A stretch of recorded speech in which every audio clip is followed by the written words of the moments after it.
Olá, meu nome é Daniel dos Apóstolos. Lembrando que o meu apóstolo é sobrenome, tá ok? Hoje em dia, se alguém se nomear, falar que é apóstolo, é falso apóstolo. Não existe mais esse cargo nos dias de hoje em dia, tá bom? Eu quero falar sobre o Evangelho, a pureza do Evangelho, que o Evangelho é apenas por graça, favor imerecido. E hoje em dia tem se pervertido muito o Evangelho.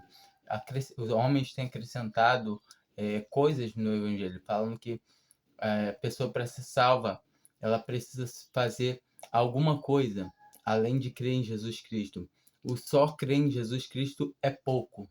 Isso que é pregado, que você tem que se filiar a uma igreja, ou seja, denominação, que você tem que ser batizado. Você é uma pessoa, para ser salva, ela não precisa ser batizada.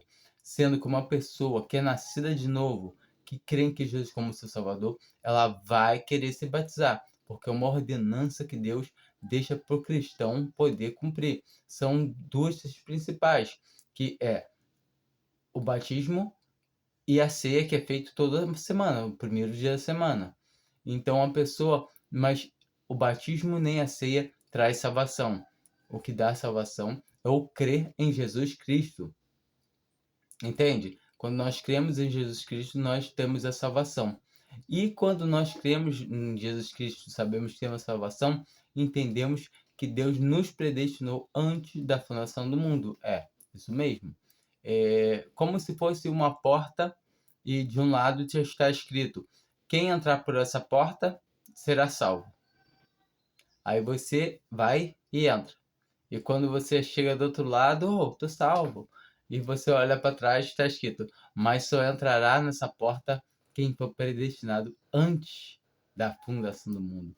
Isso é muito belo, a gente vê a quantidade de amor que Deus tem por nós, o que ele nos elegeu antes da fundação do mundo. E muita gente fala assim: ah, então não precisa pregar para ninguém, porque quem for predestinado vai chegar até Deus, vai ser salvo. Mas o Senhor, Deus, ele manda a gente, nosso Pai, ele manda nós evangelizarmos. Então vamos fazer o seguinte: vamos evangelizar só para quem for predestinado. Não sabemos. Então evangelize para todo mundo. Com fé que aquela pessoa que você está evangelizando, se for da mesma missão de Deus, ela vai se converter. E se mesmo que não se converta na hora, por sua. Porque assim, às vezes você joga uma semente, e aquela semente demora, passa muito tempo para ela poder germinar. Às vezes você jogou a semente, vem um outro e rega, e assim é as coisas de Deus. É, não é como a gente quer. Muitas vezes a gente quer pregar para a pessoa e falar, e a pessoa vai creu, tem que crer. E não é bem assim. A gente pede, vai, claro, vai chamar a atenção da pessoa poder crer em Jesus como seu único e suficiente Salvador, mas como já vem escrito, depende da fé. Nós dependemos da fé para poder ser salvo. Só que essa fé não vem de nós, é dom de Deus. Deus dá essa fé a quem Ele quer. Ah, tem que ser bonzinho para ganhar, receber a fé de Deus. Não. Tem que ser falar bem, tem que pregar, tem que não. Tem que ser muito pecador. Não. Não tem porquê. Deus dá a quem ele quer. Nem pro bonzinho, nem pro muito pecador, não tem diferença para Deus. Só que tem um porém. O que se acha bom, ele está se garantindo no que ele acha que é bom para ele, aos olhos dele. Ele está vivendo ao seu bel prazer. Ele faz assim: eu sirvo a Deus, eu faço as coisas para Deus, eu faço as obras de Deus, e certamente ele está fazendo as obras da carne dele, achando que é obra de Deus. E não é. As obras de Deus é o quê? É a gente pegar e ter mansidão em falar tudo. A gente vai, aos poucos, vai recebendo os dons de Deus. Porque ele dá. Uma pessoa que é nascida do Espírito, ela vai dar os frutos. O fruto, não é os frutos do Espírito, é o fruto do Espírito. Que ele é todo regular. Ele vai ser todo por ordem, vai ser uma fruta perfeita.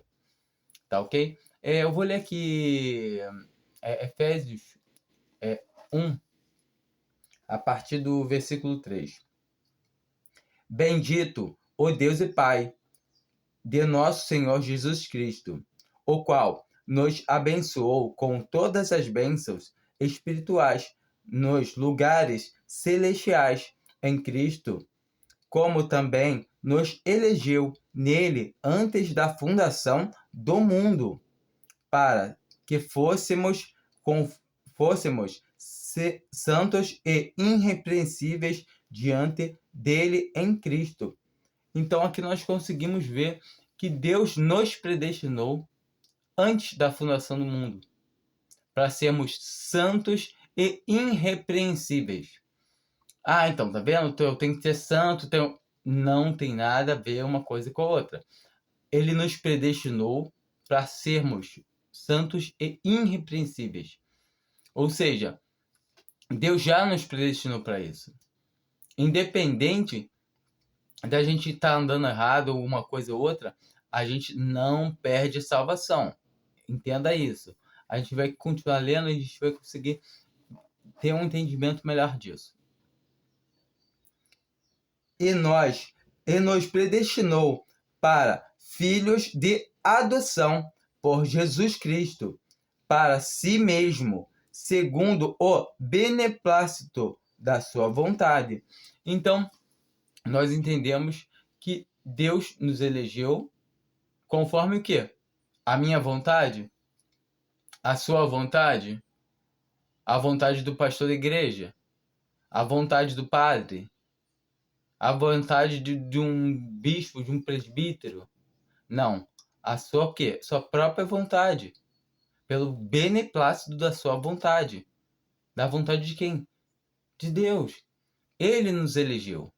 Então, a eleição é uma coisa que acontece quando a gente entende a predestinação e a eleição, elas caminham juntas, de mão dadas.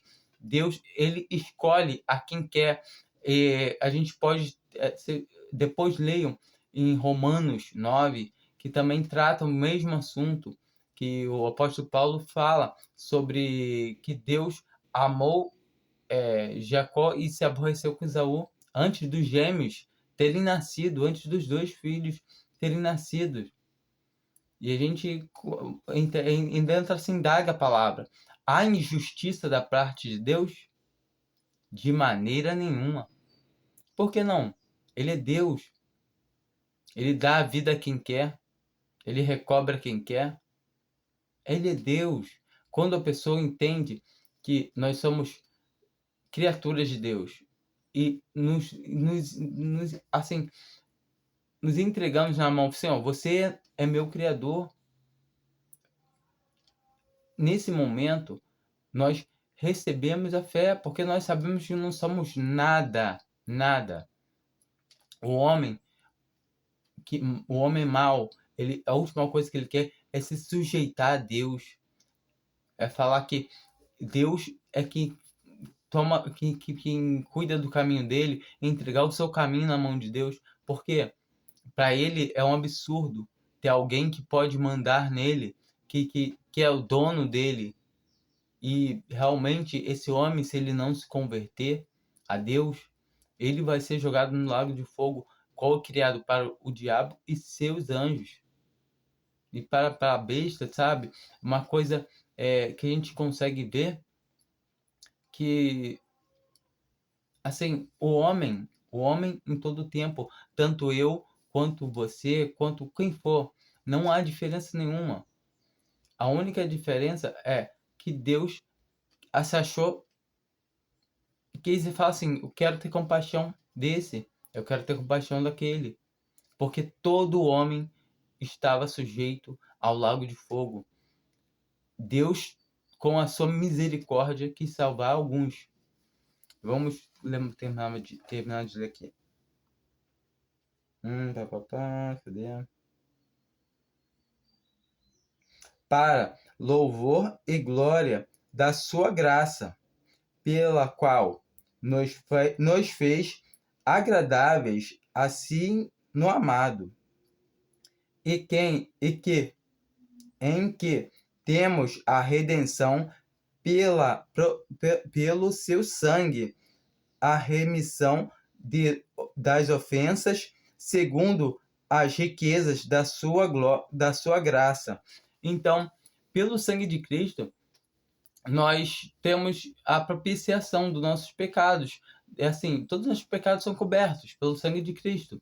Então, a partir do momento que nós cremos em Jesus Cristo como nosso Salvador, não há mais pecado. Como está escrito em Romanos 8, não há mais condenação para os que estão em Cristo Jesus.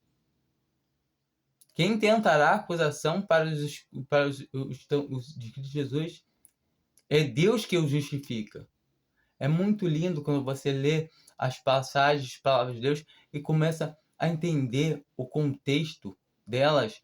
Você começa a ver que ninguém mais, um homem pode vir e jogar na tua cara, você já fez isso, você fez aquilo, você é assim, você é assado. Mas para condenação, você não tem como ir mais, porque quem tentará na frente daquele dia levantar e falar e te acusar é Deus que te justifica. Agora você é justo, porque você foi justificado pelo sangue de Cristo. Entende? Creu Abraão a Deus e isso lhe foi imputado como justiça. Então, nós entendemos, como está escrito na Bíblia, que somos da fé, somos benditos como nosso pai Abraão, que somos da fé. Ou seja, a nossa fé nos é imputada como justiça. Agora nós somos justos, não porque fizemos alguma coisa. Ah, eu sou justo porque eu faço bem. Não, nada disso. Somos justos porque somos justificados pelo único que é justo, Jesus Cristo. O sangue dele nos justifica de todos os nossos pecados. Eu vou ler aqui. Eu estava lendo em Efésios 1. Eu vou ler em Efésios 2. Aqui o finalzinho, aqui, o versículo 8, 9 e 10.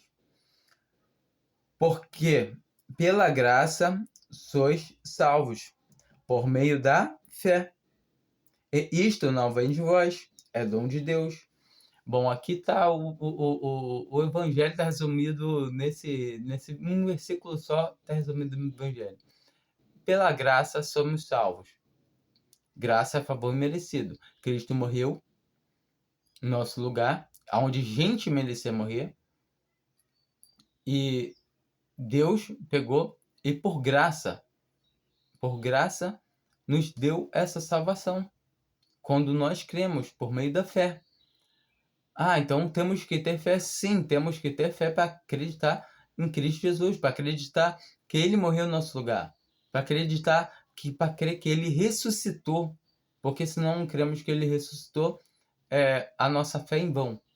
Então, cremos que Cristo Jesus morreu no nosso lugar, derramou seu sangue por nós e ressuscitou ao terceiro dia. Esse é o Evangelho, simples. Para todo aquele que nele crê, tem a vida eterna. E a partir do momento que a gente entende que essa fé, que é tão grandiosa, é dom de Deus. E a gente lembra que os dons de Deus são sem arrependimentos. Ou seja, se Deus te dá o dom para você crer, Ele não recobra esse dom, Ele não vai pedir esse dom de volta. Ele te deu. E junto com esse dom ainda, de quebra ainda, foi uma bênção maravilhosa que você ganhou, que é o Espírito Santo dele, o Espírito Santo de Deus, habitando dentro de você agora. O qual o penhor da nossa herança. Entende? A gente é salvo por graça, por meio da fé. Então a gente é selado com o Espírito Santo de Deus. Vamos continuar aqui.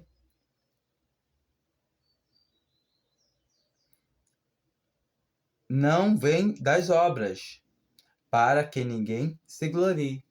Então aqui no versículo 9 está dizendo que não vem das obras, para que ninguém se glorie. Assim também está escrito em Romanos 4. Criou Abraão a Deus e isso lhe foi imputado como justiça. Porque se Abraão foi justificado pelas obras, tem de que se gloriar, mas não diante de Deus. Que também concorda o quê? Falando da fé, Tiago, tem tu fé? Eu tenho obra.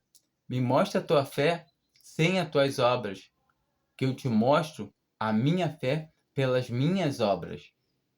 Será que Deus ele precisa de ver obras para conseguir enxergar a tua fé dentro do teu coração? Não, Deus não precisa ver obra nenhuma. Só que automaticamente uma pessoa que é nascida de novo, ela vai querer gerar bom fruto, ela vai querer andar certo na presença de Deus.